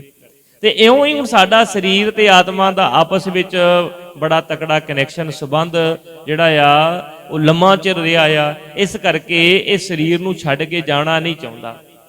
ਉਹਦਾ ਪਿਆਰ ਤੇ ਉਹੀ ਆ ਨਾ ਸਰੀਰ ਨਾਲ ਵੀ। ਆਪਾਂ ਵੇਖੋ ਕਿ ਸਰੀਰ ਤੇ ਜੇ ਕਿਤੇ ਕੰਡਾ ਵੀ ਚੁੱਭ ਜਾਂਦਾ ਤੇ ਕਿੰਨੀ ਦੁੱਖ ਤਕਲੀਫ ਹੁੰਦੀ ਸਾਨੂੰ। ਹੁਣ ਉਹ ਸਾਡੇ ਸਰੀਰ ਚੋਂ ਜਮਦੂਤਾਂ ਨੇ ਜਿੰਦ ਨੂੰ, ਜਾਨ ਨੂੰ ਕੱਢ ਕੇ ਲੈ ਕੇ ਜਾਣਾ, ਕਿੰਨੀ ਦੁੱਖ ਤਕਲੀਫ ਹੋਵੇਗੀ, ਕਿੰਨਾ ਮਨ ਦੇ ਵਿੱਚ ਪਛਤਾਵਾ ਹੋਵੇਗਾ ਕਿ ਮਨਾ ਜਿਹੜੇ ਕੰਮ ਲਈ ਆਇਆ ਸੀ ਉਹ ਤੇ ਕੰਮ ਹੀ ਨਹੀਂ ਕੀਤਾ। ਤੇ ਸਾਹਮਣੇ ਜਮਦੂਤਾਂ ਦੀ ਮਾਰ ਵੀ ਦਿਸ ਰਹੀ ਹੈ ਤੇ ਥੱਪੜ ਪੈਂਦੇ ਵੀ ਦਿਸ ਰਹੇ ਨੇ। ਨੰਗਾ ਦੋਜਕ ਚਾਲਿਆ ਤਾਂ ਦਿਸਾਏ ਖਰਾ ਡਰਾਵਣਾ, ਕਰ ਔਗਣ ਪਛੋਤਾਵਣਾ। ਤੇ ਔਗਣ ਕਰਕੇ ਪਛਤਾਵੇ ਹੋ ਰਹੇ ਨੇ ਕਿ ਬੜੇ ਭਾਈ ਕੁਝ ਵੀ ਚੰਗਾ ਨਹੀਂ ਕੀਤਾ, ਜਿਹੜੇ ਕੰਮ ਲਈ ਆਇਆ ਸੀ ਉਹ ਕਰਨੀ ਕੀਤਾ ਨਹੀਂ ਹੈ, ਜਿਹੜੇ ਕੰਮ ਦਾ ਲਾਹਾ ਸੀ ਉਹ ਕੀਤਾ ਨਹੀਂ, ਬਾਕੀ ਸਾਰੇ ਕੰਮ ਕੀਤੇ ਨੇ ਜਿਨ੍ਹਾਂ ਦਾ ਉਹ ਦੇਸ਼ ਦੇ ਵਿੱਚ ਕੋਈ ਮੁੱਲ ਨਹੀਂ ਹੈ। ਉਹ ਕੰਮ ਸਾਰੇ ਆਪਾਂ ਕਰ ਰਹੇ ਆ, ਜਿਹਦਾ ਉੱਥੇ ਜਾ ਕੇ ਮੁੱਲ ਪੈਣਾ ਆ ਉਹੀ ਕੰਮ ਨਹੀਂ ਕਰ ਰਹੇ ਆਪਾਂ। ਬਸ ਜਿਹੜਾ ਲਾਭ ਦਾ ਕੰਮ ਹੈ ਉਹ ਨਹੀਂ ਕਰ ਰਹੇ, ਤੇ ਜਿਹੜਾ ਕੰਮ ਦਾ ਉੱਥੇ ਕੋਈ ਮੁੱਲ ਨਹੀਂ, ਕਿਸੇ ਨੇ ਪੁੱਛਣਾ ਨਹੀਂ, ਤੇ ਉਹਦੇ ਲਈ ਬੜਾ ਜ਼ੋਰ ਲਾਇਆ ਹੋਇਆ ਆਪਾਂ ਨੇ। ਤੇ ਸੱਚੇ ਪਾਤਸ਼ਾਹ ਮਹਾਰਾਜ ਸਮਝਾ ਰਹੇ, ਦੱਸ ਰਹੇ ਕਿ ਫਿਰ ਜਦੋਂ ਸਰੀਰ ਚੋਂ ਦੇਹ ਨਿਕਲਣੀ ਹੈ, ਘਬਰਾਹਟ ਹੋਣੀ ਹੈ, ਹੱਥ ਮੁੜਨੇ ਨੇ, ਸਰੀਰ ਦੇ ਵਿੱਚ ਕਾਂਬਾ ਛਿੜਨਾ ਆ। ਜਿਹੜੀ ਸਰੀਰ ਹੈ ਪਹਿਲਾਂ ਕਾਲਾ ਹੋਣਾ ਹੈ ਤੇ ਫਿਰ ਚਿੱਟਾ ਹੋ ਜਾਣਾ, ਇੱਕਦਮ ਸਫੇਦ ਹੋ ਜਾਣਾ। ਉਹ ਵੇਖ ਕੇ ਲੋਕੀ ਕਹਿੰਦੇ ਕਿ ਹਾਂ ਸਰੀਰ ਠੰਡਾ ਪੈ ਗਿਆ, ਚਿੱਟਾ ਪੈ ਗਿਆ, ਬਿਲਕੁਲ ਸਾਫ਼ ਹੋ ਗਿਆ। ਤੇ ਹੁਣ ਇਹ ਹੈ ਨਹੀਂ, ਇਹ ਖਤਮ ਹੋ ਚੁੱਕਾ ਹੈ। ਜੇਹਾ ਬੀਜੈ ਸੋ ਲੁਣੈ ਕਰਮਾ ਸੰਧੜਾ ਖੇਤ। ਹੁਣ ਅਗਲੀ ਕਹਾਣੀ ਸੁਣੋ। ਇੱਥੋਂ ਤੇ ਸਰੀਰ ਚਲਾ ਗਿਆ, ਲੈ ਕੇ ਕਿੱਥੇ ਗਏ ਇਹ ਨਹੀਂ ਪਤਾ, ਪਰ ਹਿਸਾਬ ਕਿਤਾਬ ਦਾ ਮਹਾਰਾਜ ਨੇ ਬਾਰ-ਬਾਰ ਦੱਸਿਆ, ਹਿਸਾਬ ਕਿਤਾਬ ਹੋਣਾ ਆ, ਲੇਖਾ ਤੇਰਾ ਉੱਥੇ ਜਾ ਕਰਕੇ ਕਰਨੀ ਕੀਰਤ ਵਾਚੀਐ ਬਹਿ ਲੇਖਾ ਕਰ ਸਮਝਾਇਆ। ਉੱਥੇ ਤੇਰੇ ਇਕੱਲੇ ਇਕੱਲੇ ਕੀਤੇ ਕੰਮ ਦਾ ਲੇਖਾ ਹੋਣਾ ਆ, ਤੇ ਉੱਥੇ ਜਾ ਕਰਕੇ ਮੁੱਲ ਕਿਹਦਾ ਪੈਣਾ ਆ? ਜਿਹੜੀ ਚੀਜ਼ ਦੇ ਬੀਜ ਬੀਜੇ ਨੇ। ਇੱਥੇ ਜਿਹੜਾ ਬੀਜ ਬੀਜਿਆ ਉਹ ਜਾ ਕੇ ਉੱਥੇ ਵੱਢ ਲਵਾਂਗੇ। ਜੇ ਚੰਗੇ ਬੀਜ ਬੀਜੇ ਤੇ ਚੰਗੀ ਚੀਜ਼ ਸਾਨੂੰ ਮਿਲੇਗੀ, ਲੇਕਿਨ ਜਿਹੜੇ ਮਾੜੇ ਬੀਜ ਬੀਜੇ ਤੇ ਉਹਨਾਂ ਨੇ ਵੀ ਕਈ ਗੁਣਾ ਅੱਗੇ ਫਲ ਜਾਣਾ ਆ। ਹੁਣ ਯਾਦ ਰੱਖੋ ਵੀ ਆਪਾਂ ਬੀਜ ਦੀ ਜਦੋਂ ਗੱਲ ਕਰਦੇ ਆ ਨਾ, ਬੀਜ ਦਾ ਇੱਕ ਦਾਣਾ ਜਦੋਂ ਧਰਤੀ ਦੀ ਕੁੱਖ ਦੇ ਵਿੱਚ ਜਾਂਦਾ ਤੇ ਉਸ ਬੀਜ ਤੋਂ ਸੈਂਕੜੇ ਹੋਰ ਬੀਜ ਪੈਦਾ ਹੁੰਦੇ ਨੇ। ਜਿਹਾ ਬੀਜੇ ਦਾ ਅਰਥ ਆ ਨਾ, ਇਹ ਬੜਾ ਡੂੰਘਾ ਆ। ਇਹ ਨਹੀਂ ਜੋ ਕੀਤਾ ਤੇ ਵੱਢ ਲਿਆ, ਉਹ ਗੱਲ ਵੱਖਰੀ ਹੈ, ਪਰ ਬੀਜਣ ਦਾ ਇੱਥੇ ਅਰਥ ਇਹ ਹੈ ਕਿ ਇੱਕ ਬੀਜ ਤੋਂ ਸੈਂਕੜੇ ਬੀਜ ਪੈਦਾ ਹੋਣਗੇ। ਜੇ ਗੁਰੂ ਘਰ ਦੇ ਵਿੱਚ ਆਪਾਂ ਨੇ ਇੱਕ ਤਿਲ ਵੀ ਭੰਨ ਦਿੱਤਾ ਨਾ, ਤੇ ਇੱਕ ਬੀਜ ਤੋਂ ਸੈਂਕੜੇ ਬੀਜ ਪੈਦਾ ਹੋਣੇ। ਜੇ ਆਪਾਂ ਨੇ ਇੱਕ ਮਾੜਾ ਕੰਮ ਕੀਤਾ ਤੇ ਉਸ ਮਾੜੇ ਕੰਮ ਦੇ ਬੀਜ ਤੋਂ ਵੀ ਅਨੇਕਾਂ ਹੀ ਮਾੜੇ ਪਾਪ ਪੈਦਾ ਹੋਣੇ। ਜਿਹਾ ਬੀਜਾ ਹੈ ਸੋ ਲੁਣਾ। ਜਿਹੋ ਜਿਹਾ ਬੀਜ ਬੀਜ ਰਹੇ ਆ ਉਹੋ ਜਿਹਾ ਵੱਢ ਲਵਾਂਗੇ। ਜੇ ਮਾੜੇ ਬੀਜੇ ਤੇ ਮਾੜਾ ਵੱਢਾਂਗੇ, ਜੇ ਚੰਗੇ ਬੀਜੇ ਤੇ ਚੰਗਾ ਵੱਢ ਲਵਾਂਗੇ। ਪਰ ਇੱਥੇ ਤੇ ਬੀਜ ਰਹੇ ਆ ਕਿੱਕਰਾਂ ਦੇ ਬੀਜ, ਤੇ ਉੱਥੇ ਜਾ ਕੇ ਦਾਖਾਂ ਮੰਗ ਲਈਏ, ਤੇ ਮਹਾਰਾਜ ਸਾਹਿਬ ਕਹਿੰਦੇ ਇਹ ਨਹੀਂ ਹੋਣ ਲੱਗਾ। ਇਹ ਨਹੀਂ, ਜਿਹਾ ਬੀਜੇ, ਜਿਹੋ ਜਿਹਾ ਬੀਜ ਤੂੰ ਪਾਇਆ ਉਹੋ ਜਿਹਾ ਹੀ ਵੱਡੇਗਾ। ਨਾਨਕ ਪ੍ਰਭ ਸਰਨਾਗਤੀ ਚਰਨ ਬੋਹਿਤ ਪ੍ਰਭ ਦੇਤ। ਤੇ ਜਦੋਂ ਇਹ ਗੱਲ ਦਾ ਇਲਮ ਹੋ ਗਿਆ, ਸਮਝ ਲੱਗੀ, ਤੇ ਕਹਾਣੀ ਬੜੀ ਵੱਖਰੀ ਹੈ, ਡੂੰਘੀ ਹੈ, ਤੇ ਫਿਰ ਗੁਰੂ ਸਾਹਿਬ ਦੇ ਚਰਨਾਂ ਦੇ ਵਿੱਚ ਆਪਾਂ ਅਰਦਾਸ ਬੇਨਤੀ ਕੀਤੀ, ਸੱਚੇ ਪਾਤਸ਼ਾਹ ਮਹਾਰਾਜ ਕਿਰਪਾ ਕਰਕੇ ਹੁਣ ਸਮਝਾਓ। ਪਹਿਲੇ ਪਾਠ ਦੇ ਵਿੱਚ ਮਹਾਰਾਜ ਨੇ ਭਾਗ ਦੱਸਿਆ ਕਿ ਭਰਮ ਆ, ਦੂਜੇ ਵਿੱਚ ਮਹਾਰਾਜ ਨੇ ਭਰਮ ਨੂੰ ਖੋਲ ਕੇ ਵਿਸਥਾਰ ਕਰ ਦਿੱਤਾ। ਹੁਣ ਅਖੀਰ ਦੀਆਂ ਦੋ ਪੰਕਤੀਆਂ ਦੇ ਵਿੱਚ ਸਤਿਗੁਰੂ ਜੀ ਸਾਨੂੰ ਮਾਰਗ ਰਾਹ ਵਿਖਾ ਰਹੇ ਨੇ। ਰਾਹ ਕੀ ਹੈ? ਨਾਨਕ ਪ੍ਰਭ ਸ਼ਰਨਾਗਤੀ। ਸਤਿਗੁਰੂ ਜੀ ਦੀ ਸ਼ਰਨ ਦੇ ਵਿੱਚ ਆ ਜਾ। ਸਤਿਗੁਰੂ ਦੀ ਸ਼ਰਨ ਦੇ ਵਿੱਚ ਆ ਕੇ ਚਰਨ ਬੋਹਿਤ ਪ੍ਰਭ ਦੇਤ। ਗੁਰੂ ਸਾਹਿਬ ਮਹਾਰਾਜ ਦੇ ਕੋਲ ਅਰਦਾਸ ਬੇਨਤੀ ਕਰ, ਸੱਚੇ ਪਾਤਸ਼ਾਹ ਜੀ ਕਿਰਪਾ ਕਰਕੇ ਤੁਸੀਂ ਆਪਣਾ ਚਰਨਾ ਰੂਪੀ ਜਹਾਜ਼ ਸਾਨੂੰ ਦੇ ਦਿਆ ਜੇ। ਤੇ ਗੁਰੂ ਰੂਪੀ ਜਿਹੜਾ ਗੁਰੂ ਦੇ ਚਰਨਾ ਰੂਪੀ ਜਹਾਜ਼ ਹੈ ਨਾ, ਉਸ ਜਹਾਜ਼ ਦੇ ਵਿੱਚ ਜਿਹੜਾ ਵੀ ਸਵਾਰ ਹੋ ਗਿਆ ਤੇ ਉਸ ਜਹਾਜ਼ ਨੇ ਉਸ ਨੂੰ ਇਸ ਸੰਸਾਰ ਤੋਂ ਲੈ ਕਰਕੇ ਨਿਰੰਕਾਰ ਦੇ ਦੇਸ਼ ਵਿੱਚ ਲੈ ਜਾਣਾ ਹੈ। ਆਖੋ ਸਤਨਾਮ ਸ੍ਰੀ ਵਾਹਿਗੁਰੂ। ਇਹ ਜਹਾਜ਼ ਜਿਹੜਾ ਆ, ਇਹ ਸੰਸਾਰ ਸਾਗਰ ਤੋਂ ਪਾਰ ਕਰਨ ਵਾਲਾ ਹੈ। ਗੁਰ ਬਿਨ ਤਰਿਆ ਨਾ ਕੋਈ। ਗੁਰੂ ਤੋਂ ਬਿਨਾ ਅੱਜ ਤੱਕ ਕੋਈ ਸੰਸਾਰ ਸਾਗਰ ਨੂੰ ਪਾਰ ਹੀ ਨਹੀਂ ਕਰ ਸਕਿਆ ਹੈ। ਜਿਹੜਾ ਵੀ ਤਰਿਆ ਹੈ ਉਹ ਗੁਰੂ ਦੇ ਦੁਆਰਾ, ਗੁਰੂ ਦੀ ਕਿਰਪਾ ਦੇ ਦੁਆਰਾ, ਗੁਰੂ ਦੇ ਨਾਲ ਲੱਗ ਕੇ ਹੀ ਤਰਿਆ ਹੈ। ਜੇ ਗੁਰੂ ਦੇ ਨਾਲ ਨਹੀਂ ਲੱਗਾਂਗੇ, ਗੁਰੂ ਦੇ ਨਾਲ ਨਹੀਂ ਜੁੜਾਂਗੇ, ਗੁਰੂ ਦੇ ਕੋਲ ਨਹੀਂ ਬੈਠਾਂਗੇ ਤੇ ਤਰਾਂਗੇ ਵੀ ਨਹੀਂ। ਸਪਸ਼ਟ ਗੱਲ ਆ, ਬਿਲਕੁਲ ਸਿੱਧੀ। ਗੁਰੂ ਦੇ ਨਾਲ ਲੱਗ ਕੇ ਤਰਿਆ ਜਾਣਾ ਆ, ਤੇ ਅਸੀਂ ਗੁਰੂ ਦੇ ਕੋਲ ਬੈਠਦੇ ਹੀ ਨਹੀਂ ਆ। ਜਿੰਨਾ ਸਮਾਂ ਸਤਿਗੁਰੂ ਦੀ ਸੰਗਤ ਦੇ ਵਿੱਚ ਬੈਠ ਕੇ ਗੁਜ਼ਾਰਾਂਗੇ, ਜਿੰਨਾ ਸਮਾਂ ਗੁਰੂ ਦੀ ਹਜ਼ੂਰੀ ਵਿੱਚ ਬੈਠਾਂਗੇ, ਜਿੰਨਾ ਸਮਾਂ ਉਹਦੀ ਸਤ ਸੰਗਤ ਕਰਾਂਗੇ, ਤੇ ਉਹ ਚੰਗੇ ਕੰਮ, ਚੰਗੇ ਲੇਖ ਸਾਡੇ ਹਿਰਦੇ ਦੇ ਵਿੱਚ ਲਿਖੇ ਜਾਣਗੇ। ਉਹ ਸੱਚੇ ਪਾਤਸ਼ਾਹ ਵਾਹਿਗੁਰੂ ਦੀ ਦਰਗਾਹ ਦੇ ਵਿੱਚ ਪੜ੍ਹੇ ਜਾਣਗੇ। ਜਿੱਥੇ ਕਰਮਾਂ ਦਾ ਹਿਸਾਬ ਕਿਤਾਬ ਹੋਣਾ ਆ, ਉੱਥੇ ਕੁਝ ਚੰਗੇ ਲੇਖ ਸਾਡੇ ਹੋਣ। ਇਸ ਲਈ ਕੋਈ ਯਤਨ ਕਰੀਏ। ਤੇ ਜੇ ਆਪਾਂ ਸੰਪੂਰਨ ਤੌਰ ਤੇ ਸਤਿਗੁਰਾਂ ਨੂੰ ਸਮਰਪਿਤ ਹੋ ਗਏ, ਗੁਰੂ ਵਾਲੇ ਬਣ ਗਏ, ਪਹਿਲੀ ਗੱਲ ਚੇਤੇ ਰੱਖਿਓ, ਅਡੰਬਰ ਨਹੀਂ, ਝੂਠ ਨਹੀਂ, ਭੁਲੇਖਾ ਨਹੀਂ, ਭਰਮ ਨਹੀਂ, ਸੱਚਮੁੱਚ ਹਿਰਦੇ ਤੋਂ ਗੁਰੂ ਨੂੰ ਆਪਣਾ ਬਣਾ ਲੈਣਾ। ਤੇ ਉਹਨਾਂ ਦੇ ਬਾਬਤ ਤੇ ਮਹਾਰਾਜ ਨੇ ਕਿਹਾ ਆ, ਧਰਮ ਰਾਏ ਦਰ ਕਾਗਦ ਫਾਰੇ ਜਨ ਨਾਨਕ ਲਿਖਾ ਸਮਝਾ। ਆਪ ਗੁਰੂ की संगत सतगुरु गुरु हरगोबिंद साहब महाराज का इतिहास पढ़ सुन रहे हो लंबे समय तो। ਉਹ ਪੰਡਿਤ ਨਿਤਿਆਨੰਦ ਜੀ ਦੀ ਕਥਾ ਆਪਾਂ ਨੇ ਸੁਣੀ ਹੈ। ਪੰਡਿਤ ਜੀ ਨੇ ਕਿਹਾ ਸੀ ਨਾ ਕਿ ਜਦੋਂ ਗਰੁੜ ਪੁਰਾਣ ਦੀ ਕਥਾ ਕੀਤੀ ਤੇ 1 ਸਾਲ ਦਾ ਸਮਾਂ ਲੱਗਦਾ ਆ ਸਰੀਰ ਨੂੰ ਇਸ ਲੋਕ ਤੋਂ ਉਸ ਲੋਕ ਤੱਕ ਜਾਣ ਦੇ ਲਈ। ਰਾਹ ਦੇ ਵਿੱਚ ਬੜੀਆਂ ਔਕੜਾਂ ਮੁਸੀਬਤਾਂ ਆਉਂਦੀਆਂ ਨੇ। ਕਿਤੇ ਅੱਗ ਦਾ ਦਰਿਆ ਆ ਜਾਂਦਾ, ਕਿਤੇ ਪਾਣੀ ਆ ਜਾਂਦਾ, ਕਿਤੇ ਜੰਗਲ ਆ, ਕਿਤੇ ਮਾਰੂ ਥਲ ਆ, ਕਿਤੇ ਬਰਫੀਲੇ ਪਹਾੜ ਆ ਜਾਂਦੇ। ਉਹਨਾਂ ਨੂੰ ਲੰਘਿਆ ਤਰਿਆ ਨਹੀਂ ਜਾਂਦਾ ਤੇ ਉਸ ਵੇਲੇ ਫਿਰ ਜਿਹੜਾ ਮਨੁੱਖ ਆ ਤੇ ਅਰਦਾਸ ਕਰਦਾ ਆ ਤੇ ਜਿਹੜੇ ਜਮਦੂਤ ਲੈ ਕੇ ਜਾ ਰਹੇ ਨੇ ਉਹ ਕੋਈ ਚੀਜ਼ ਮੰਗਦੇ ਆ, ਕੋਈ ਸਾਨੂੰ ਆਪਣੇ ਵੱਲੋਂ ਕੀਤਾ ਹੋਇਆ ਪੁੰਨ ਦੇ ਦੇ, ਤੇ ਬੰਦਾ ਪੁੰਨ ਦੇ ਕਰਕੇ ਅਗਲੇ ਪਿੰਡੇ ਤੇ ਤੁਰ ਪੈਂਦਾ ਆ। ਤੇ ਇਹ ਗਰੁੜ ਪੁਰਾਣ ਦੀ ਕਥਾ ਦੇ ਵਿੱਚ ਲਿਖਿਆ ਜੀ। ਤੇ ਜਦੋਂ ਇਹ ਕਥਾ ਸੁਣਾਈ ਪੰਡਤ ਨਿਤਿਆਨੰਦ ਜੀ ਨੇ ਤੇ ਕੁਝ ਸਿੱਖ ਆਪਸ ਵਿੱਚ ਖੜੇ ਗੱਲਾਂ ਕਰ ਰਹੇ ਨੇ ਵੀ ਪੰਡਤ ਜੀ ਨੇ ਤੇ 1 ਸਾਲ ਦੀ ਗੱਲ ਕੀਤੀ ਹੈ ਤੇ ਆਪਾਂ ਤੇ ਉਹ ਜਿਹੜਾ ਸਫ਼ਰ ਹੈ 8 ਪਹਿਰਾਂ 'ਚ ਤੈਅ ਕਰ ਸਕਦੇ। ਦੂਜਾ ਕਹਿੰਦਾ ਮੈਂ 4 ਪਹਿਰਾਂ 'ਚ ਤੈਅ ਕਰ ਲਵਾਂਗਾ। ਤੀਜਾ ਕਹਿੰਦਾ ਤੇ 1 ਪੈਰ ਹੀ ਲੱਗਣਾ ਆ। ਚੌਥਾ ਕਹਿੰਦਾ ਤੁਸੀਂ ਗੁਰੂ ਦੇ ਉੱਤੇ ਭਰੋਸਾ ਕਿਉਂ ਨਹੀਂ ਜੇ ਰੱਖਦੇ? ਜੇ ਗੁਰੂ ਕਿਰਪਾ ਕਰੇ ਤੇ ਅੱਖ ਦੇ ਫੋਰ ਦੇ ਨਾਲ ਹੀ ਆਪਾਂ ਇਸ ਜਿਹੜਾ ਪੈਂਡਾ ਤੈਅ ਕਰ ਸਕਦੇ ਆ। ਉਧਰ ਪੰਡਤ ਜੀ ਤੁਰੇ ਜਾਂਦੇ ਤੇ ਉਹਨਾਂ ਨੇ ਗੱਲ ਕੰਨਾਂ ਦੇ ਵਿੱਚ ਪਈ। ਹੁਣ ਜਦੋਂ ਉਹਨਾਂ ਨੇ ਵੇਖਿਆ ਕਿ ਮੇਰੀ ਕਥਾ ਦੀ ਗੱਲ ਚੱਲਦੀ ਹੈ ਤੇ ਥੋੜਾ ਜਿਹਾ ਉਹਨਾਂ ਆਪਣੀ ਚਾਲ ਢਿੱਲੀ ਕਰ ਲਈ ਵੀ ਚਲੋ ਮੈਂ ਸੁਣਦਾ ਆ ਕੀ ਕਹਿੰਦੇ ਨੇ, ਵੀ ਬੜੀ ਸੋਹਣੀ ਕਥਾ ਕੀਤੀ ਪੰਡਤ ਜੀ ਨੇ, ਬੜੇ ਵਿਦਵਾਨ ਨੇ। ਇਹ ਬੋਲਣ ਵਾਲੇ ਦਾ ਆਪਣਾ ਮਨ ਹੀ ਹੁੰਦਾ ਤੇ ਉਹ ਚਾਹੁੰਦਾ ਕਿ ਲੋਕੀ ਮੇਰੀ ਤਾਰੀਫ ਕਰਨ। ਤੇ ਪੰਡਤ ਜੀ ਥੋੜਾ ਹੌਲੀ ਹੌਲੀ ਚੱਲੇ ਤੇ ਉਹ ਵੇਖਿਆ ਤੇ ਮੇਰੀ ਬੇਇੱਜ਼ਤੀ ਕਰ ਗਏ। ਉਹਨਾਂ ਮਹਾਰਾਜ ਸਾਹਿਬ ਨੂੰ ਕਿਹਾ ਸੱਚੇ ਪਾਤਸ਼ਾਹ ਤੁਹਾਡੇ ਸਿੰਘਾਂ ਨੂੰ ਪਤਾ ਹੀ ਕੱਖ ਨਹੀਂ ਹੈ ਤੇ ਤੁਸੀਂ ਪਤਾ ਨਹੀਂ ਕਿਹੋ ਜਿਹੇ ਸਿੰਘ ਰੱਖੇ ਜਿਨ੍ਹਾਂ ਨੂੰ ਨਾ ਤੇ ਵਿਦਵਤਾ ਆ, ਜਿਨ੍ਹਾਂ ਕੋਲ ਨਾ ਗਿਆਨ ਆ ਤੇ ਨਾ ਗਿਆਨ ਨੂੰ ਸਮਝਦੇ ਨੇ। ਮਹਾਰਾਜ ਕਹਿੰਦੇ ਦੱਸੋ ਕੀ ਗੱਲ ਆ? ਤੇ ਜਦੋਂ ਸਾਰੀ ਗੱਲ ਪੰਡਤ ਜੀ ਨੇ ਦੱਸੀ ਤੇ ਪੰਡਤ ਜੀ ਕਹਿੰਦੇ ਮਹਾਰਾਜ ਸਾਹਿਬ ਕਹਿੰਦੇ ਕੋਈ ਨਾ ਆਪਾਂ ਇਉਂ ਕਰਦੇ ਸਿੰਘਾਂ ਨੂੰ ਬੁਲਾ ਲੈਂਦੇ ਆ। ਮਹਾਰਾਜ ਨੇ ਸਿੱਖਾਂ ਨੂੰ ਬੁਲਾ ਲਿਆ ਤੇ ਕਿਹਾ ਵੀ ਲਓ ਵੀ ਪੰਡਤ ਜੀ ਦਾ ਜਿਹੜਾ ਆ ਤੁਹਾਡੇ ਤੇ ਸ਼ੰਕਾ ਆ ਗਿਆ ਤੇ ਸ਼ੰਕਾ ਦੂਰ ਕਰੋ। ਤੇ ਉਸ ਵੇਲੇ ਸੱਚੇ ਪਾਤਸ਼ਾਹ ਮਹਾਰਾਜ ਨੇ ਥਾਪੜਾ ਦਿੱਤਾ ਤੇ ਗੁਰੂ ਕਾ ਸਿੱਖ ਫੇਰ ਉਹ ਇੱਕ ਨਿਮਕ ਦੇ ਵਿੱਚ ਹੀ ਪੰਡਤ ਜੀ ਦਾ ਹੱਥ ਪਕੜ ਕਰਕੇ ਉਹ ਅੱਖ ਖੋਲਣ ਅਤੇ ਝਪਕਣ ਦੇ ਸਮੇਂ ਦੇ ਵਿੱਚ ਹੀ ਉਹ ਸਮੁੱਚੇ ਬ੍ਰਹਿਮੰਡ ਦਾ ਗੇੜਾ ਲਵਾਇਆ ਆ।